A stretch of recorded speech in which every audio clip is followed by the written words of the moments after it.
And welcome to Wellness Wisdom Keys. We are talking about this Wednesday evening, what is your weight trigger? So what is making you gain weight? Do you even know what's making you gain weight? And if you know what's making you gain weight, do you know how to go ahead and move forward so that it won't be a negative trigger, but it will be a positive trigger? So as you come in, make sure you share the broadcast as well as drop a comment. And our topic is, what is your weight gain trigger? So we're sharing wellness, wisdom wellness keys here every Wednesday. And we'll be here at 9:30 on Wednesdays. Hello, Deborah. So we want to talk about, I came across an article that I thought was very interesting. It said, are your friends making you fat? No, you can't move away from your family, but we're going to talk about some things you can do to help you and your family so that you won't be a trigger for each other in gaining weight. So we don't want to get rid of anybody if they're blood related. I'm told we can't do that. They follow us everywhere we go. I always say that you can't prove it unless you were there when they signed the birth certificate. So you may have to find somebody that was there when they signed the birth certificate and see if they really are family.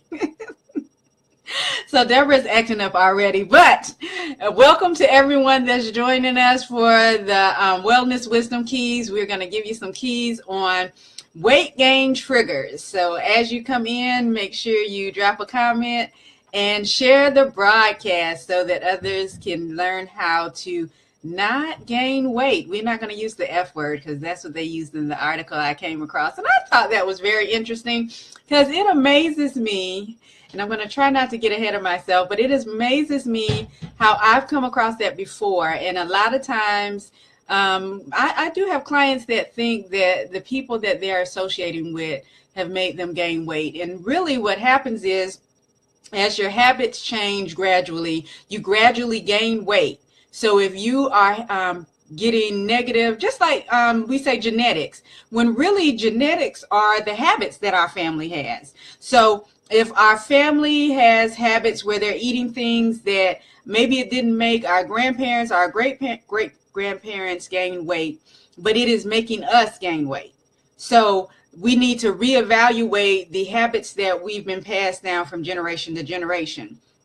And when I became vegetarian, most of my family wanted to remind me that I was not raised that way, which is fine. But for health reasons, I needed to become vegetarian because I needed to find out what was going on in my body and what was really happening. And once I began to reverse the illness in my body, I found out that what I was doing on a daily basis as far as eating was causing the weight gain, was causing the illness in my body, was causing the stress emotionally, mentally, physically, and even in some cases spiritually.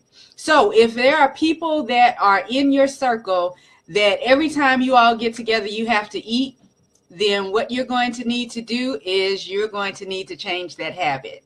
If every time you all get together and you're not eating something healthy, or you're not talking about being healthy, extending your life, then what you're going to need to do is change your habits. So the article talked about, what is your weight gain trigger? And what was funny to me is that, many of us don't know what our weight gain trigger is. And I talked about this with the ladies a couple of weeks ago. But if we are not eating in moderation, if we are not being conscious of what we're eating and how much we're eating, we like to say portion control, but self-control. Again, no such thing as time management, self-management. If I am managing myself when I eat, and I know that if I eat too much of this, that, or the other, it gives me this type of reaction. And what I normally do is take medication for it so that I can eat it, then you need to reevaluate your habits. And a lot of people don't want to do that because if it tastes good, why can't I eat it? But if it's affecting your body in a negative manner, why would you want to eat it? So if your friends and family are making you gain weight, and we want to definitely think positive about our body's responses, but know your circle. So who's in your circle? Who is the person that every time you go to their house, they always have food? And I think, Debbie, every time I come to your house, do you have food, Debbie? Debbie's always having a party when I go over to her house. But one thing I do, and I had never noticed it until a few years back, some people mentioned that when I go places, I can go out with you and we can be at a restaurant. Yes, I thought so. We could be at a restaurant and I can eat or I don't have to eat. It is, it's not something where because I'm at a restaurant, I have to eat. When I go out to eat, I don't always drink. But so that I won't be constantly agitated by the waiter or waitress, I will get a glass of water. And they don't ever pay attention to the fact that I don't use it. But if I don't have anything to drink, they're constantly asking me, do I want something to drink? So what are your habits? What are your habits? Know your circle. The people in your circle, if they are always cooking and inviting you over and they're cooking things that you know it's going to make you gain weight, and they are not assisting you in going to the gym, are making sure that seasonally you're detoxing, then guess what? You may need to reevaluate your circle. The habits, you need to be a positive peer pressure on that person so that they can change their habits. And as a wellness consultant, and we're both on the my business page as well as my personal page here on Facebook. And the business page is NewPeace Wellness with Natasha. You can inbox me there so that you can get a personalized wellness plan to either lose weight or make sure that you can reevaluate what you have been diagnosed with.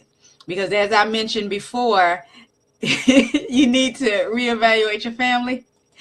You're not going to get me in trouble with your family. I know too many of them. So what we would do is find out what your goals are, what your wellness or holistic goals are, and then we would personalize your plan in order to go forward. And I was working on a plan that had been getting rave reviews, and I thought I would incorporate it. I had two, and I do work with more women than men, so I found two men to work on the plan, and the plan was too strict. So you have to find out what works for you. And that's why I have to personalize plans, because what works for me doesn't work for everybody else. What works for one client may not work for another client. So we have to tweak and adjust. And you really have to find out who you are, why you eat, what you eat, when you eat. Because if you're eating too late or if you're constantly eating and you're never moving, then that's the problem as well. So know your friends, know your circle, know your family. The people that you spend the most time with. If you are always eating, never finding a way to process that weight and lose weight or detox, then guess what? It's a problem. So thank you for the hearts as well as the likes. I love it. All right. So what we're doing is we are talking about what's your weight gain trigger. I came across an article and it says, are your friends making you fat? And, we don't have to say that it's our friends necessarily. I think it's more so your habits than anything. Also, you want to be mindful of, are you confident in your commitment? Have you made a plan? We schedule and we plan everything, but do you plan your meals? Do you have in mind what weight you want to be? Which sometimes people have unrealistic goals as far as weight. But as you begin to eat based on your body type, and for your lifestyle, what begins to happen is your food lifestyle will adjust your body will respond, and either you'll lose weight or you will maintain the weight that you have. And most people will lose weight because over each year you gain so much weight, and there is differing as far as how much weight that you're gaining. But if you have healthy habits, you don't necessarily have to gain weight. You don't have to fluctuate in your weight. And a lot of people don't realize. So as far as your body is concerned, when do you gain weight? Many people gain more weight in the winter, the fall and winter, especially during the eating season is what I call it. So between Halloween and New Year's, that's when most people gain their weight. Or do you gain most of your weight over the summer?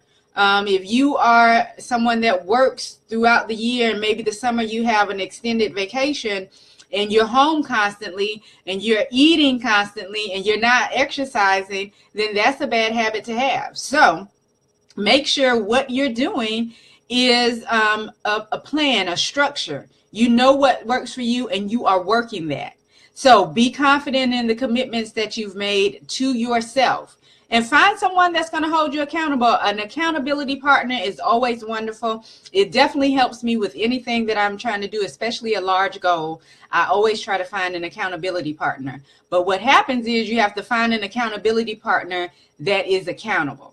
If you find someone and you're partnering with them and that person is not responsible in what they're doing in their personal life, how are they going to hold you accountable?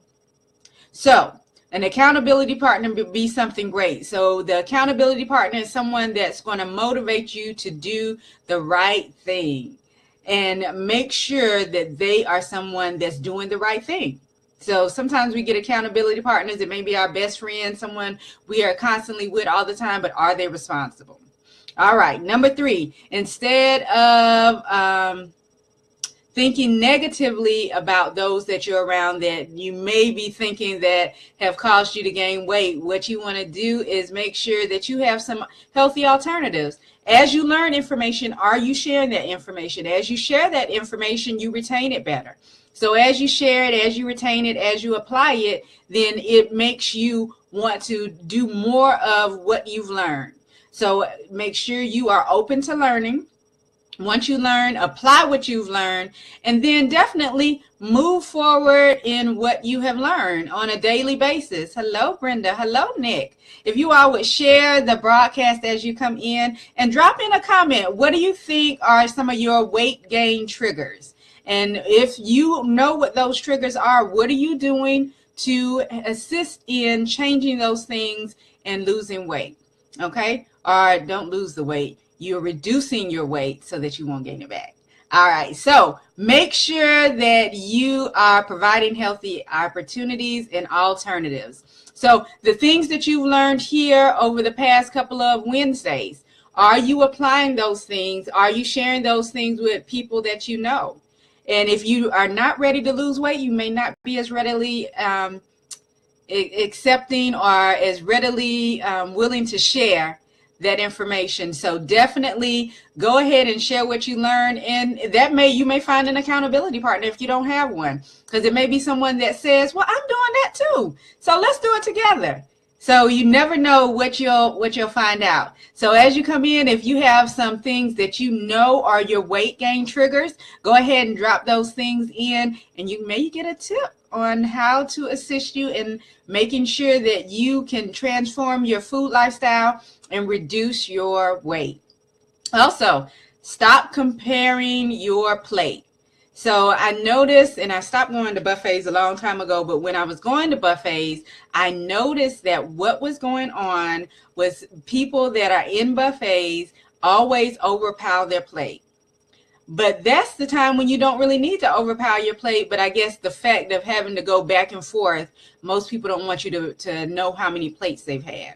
So overpowering your plate and then stuffing yourself is not a good thing, because your body and your stomach and your brain need at least about 20 minutes to even realize that you're full and work together to give you the signal to stop eating. So if you're trying to eat everything on a plate that you've piled up on one plate, and then you think you're going to eat dessert as well, I don't think you're going to do it. You're going to feel uncomfortable, and overeating is not a good place to be. So don't compare your plate to someone else's plate. Eat what works for you.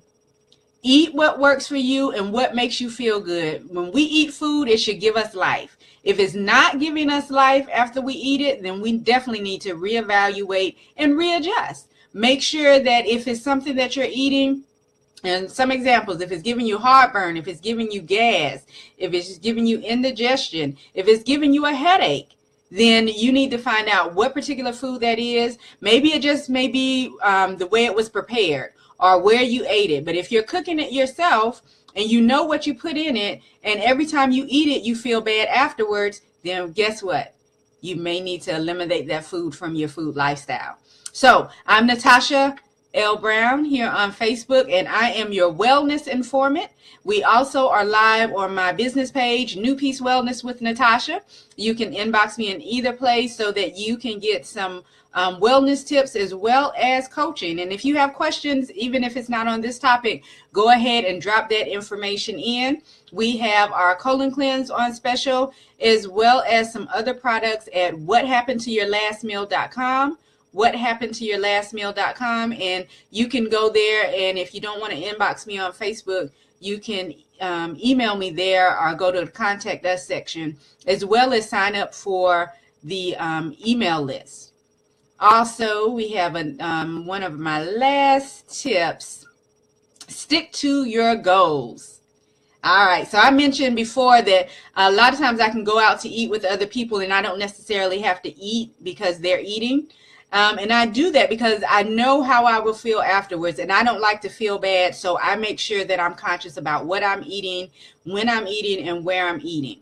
So if you are eating and you're eating just like, let me say, a social eater, just like a social drinker, you only drink when you go out in crowds or with your friends and family. If you are a social eater, then be mindful of what you're eating. Stick to your goals. If you're on a weight reduction program, or you're detoxing, stick to it. Eat before you go. If you're just going to socialize, stick to the goal. Go and socialize.